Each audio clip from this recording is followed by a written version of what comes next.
Harrowing nights low on food left my men at the end of the rope.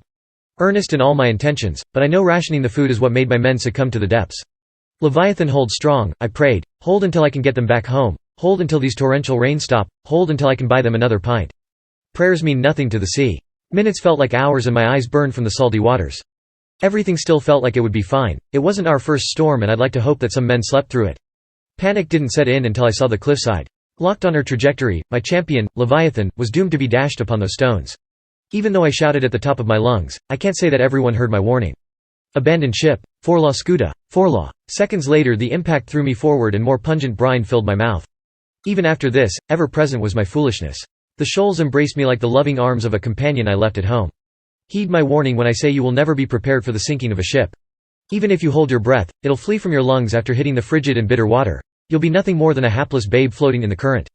Luckily God must have taken pity on me, for I don't remember much of my time under the water, nor do I remember washing up ashore. The thunderous storm was a distant rumbling in my ears now as I stared up at a flat grey sky. It wasn't much to look at, the island itself. I couldn't see it during the storm, but atop the cliffside that shattered my vessel, there was a lighthouse.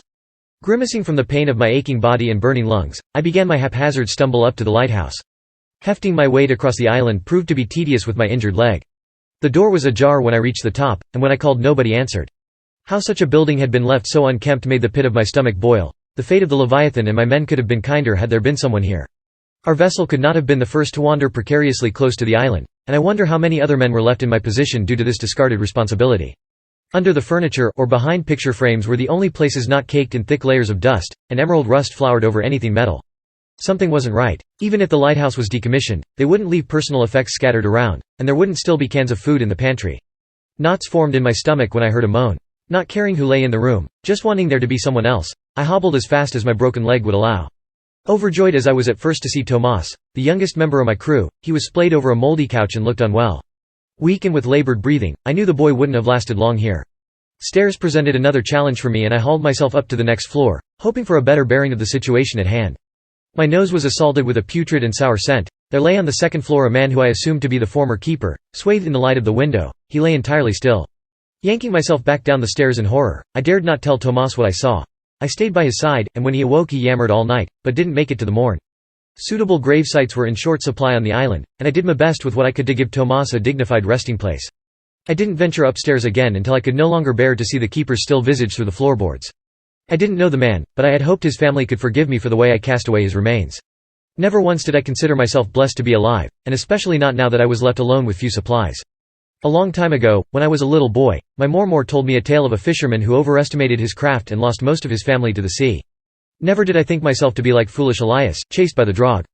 Drogs and stories of the undead men scared me under the covers as a child, but sitting alone all day in a damp and rusty lighthouse had brought the nightmares back to me. Where there was a slight creak, or the knocking of the door, I could picture him, the old keeper banging on it with what was left of his hands, but he was the least of my concerns.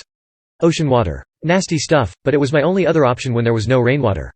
Tomas disappeared. I would often find myself visiting his grave and talking to him, but one evening I found that the soil was perturbed and Tomas gone.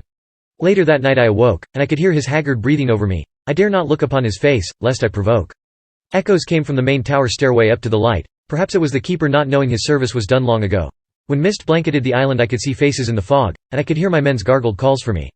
Then leaving the lighthouse became blasphemy, and the only instigator for my wretched husks movement was the rain.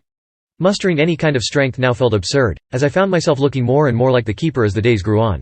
Existence was miserable in this new home of mine, and I found myself spending a good amount of time questioning what really killed the old keeper.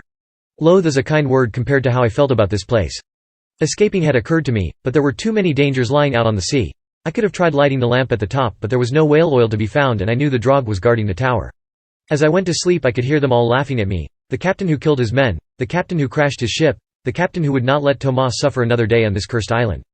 Venlist, I begged the island, please let me leave. Every night it does not answer me, and as the days stretch with not a single ship sighting, I know I do not wait for rescue, I wait for my judgment. Hear my barn, my Mormor would say, comforting me in her lap. Every tale has beginning and a choice. Right or wrong. Even though you are a very smart boy, remember to always look back at the beginning, and try your best to make the right choice.